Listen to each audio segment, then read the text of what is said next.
Assalamualaikum warahmatullahi wabarakatuh. Perkenalkan, nama saya Ayuning Tias. Saya dari Prodi PAI semester 5. Di sini saya akan menjelaskan hasil PowerPoint saya yang berjudul tentang Administrasi Standar Kompetensi Lulusan.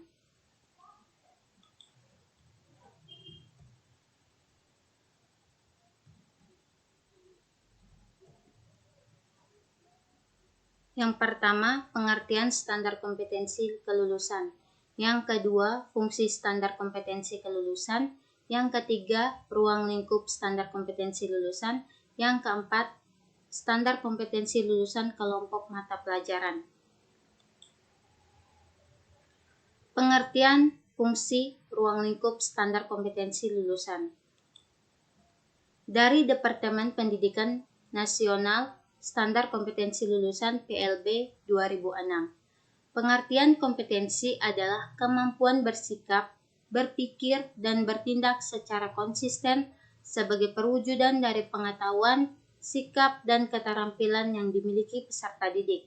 Standar kompetensi adalah ukuran kompetensi minimal yang harus dicapai peserta didik setelah mengikuti suatu proses pembelajaran pada satuan pendidikan tertentu. Standar kompetensi lulusan adalah kualifikasi kemampuan lulusan yang mencakup pengetahuan, sikap, dan keterampilan. Dalam Permendikbud nomor 20 tahun 2016 disebutkan bahwa pengertian standar kompetensi lulusan adalah kriteria mengenai kualifikasi kemampuan lulusan yang mencakup sikap, pengetahuan, dan keterampilan.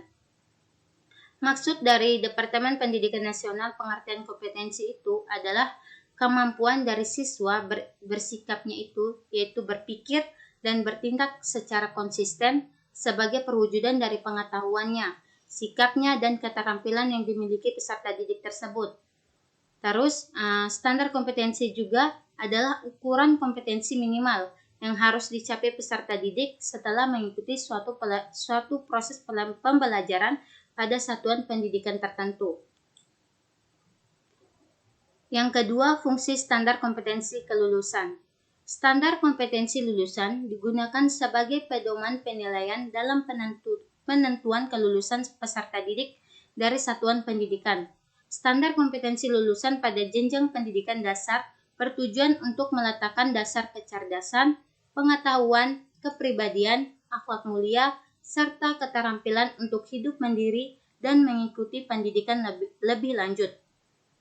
Standar kompetensi lulusan pada satuan pendidikan menengah umum bertujuan untuk meningkatkan kecerdasan, pengetahuan, kepribadian, akhlak mulia, serta keterampilan untuk hidup mandiri. Ruang lingkup SKL Satuan Pendidikan Kelompok Mata Pelajaran. Yang pertama, agama dan akhlak mulia, kewarganegaraan dan budi pekerti, ilmu pengetahuan dan teknologi. Maksudnya dari ruang lingkup SKL Satuan Pendidikan Kelompok Mata Pelajaran itu terdiri dari agama, akhlak mulia, kewarganegaraan dan budi pekerti, serta sampai di jasmani, olahraga dan kesehatan atau kita biasa menyebutnya dengan PJOK. Itu SKL kelompok mata pelajarannya. Lanjut, SKL SMP mengamalkan ajaran agama yang dianut sesuai dengan tahap perkembangan remaja, memahami kekurangan dan kelebihan diri sendiri, menunjukkan sikap percaya diri, memahami aturan-aturan sosial yang berlaku dalam lingkungan yang lebih luas, menghargai keragaman agama, budaya, suku, ras, dan golongan sosial ekonomi dalam lingkup nasional.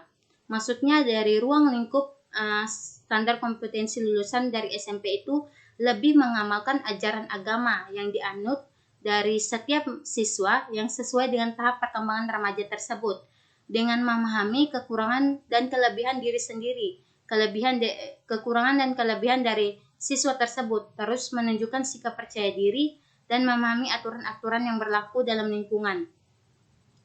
Itu menunjukkan kemampuan berpikir logis, kritis, kreatif, dan inovatif. Standar kompetensi lulusan kelompok mata pelajaran. Yang pertama, di tingkat SD, sikap memiliki, melalui, menerima, menjalankan, menghargai, dan menghayati. Jadi di sini di tingkat pertama yaitu SD itu, SD di sekolah dasar itu siswanya lebih menerima, menjalankan, dan menghargai dan menghayati guru yang menjelaskan tentang maksudnya guru yang menjelaskan dalam mata pelajarannya itu. Terus yang kedua, pada jenjang SMP atau MTS.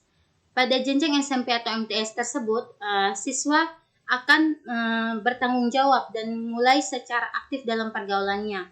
Terus pada tingkat SMA, MA, dan MAK, sikap berinteraksi dengan cepat dengan lingkungan dan sosial. Jadi di sini siswa itu akan berinteraksi dengan cepat dengan lingkungannya atau dengan masyarakat dan lingkungan sosialnya lainnya, yaitu dengan temannya atau dengan orang lain dan lingkungan di kampusnya ataupun dengan sesama temannya yang lain itu, dengan cara berinteraksi yang dengan cepat. Lanjutannya, kelompok mata pelajaran SKL. Kelompok mata pelajaran agama dan akhlak mulia bertujuan membentuk peserta didik menjadi manusia yang beriman dan bertakwa kepada Tuhan Yang Maha Esa serta berakhlak mulia.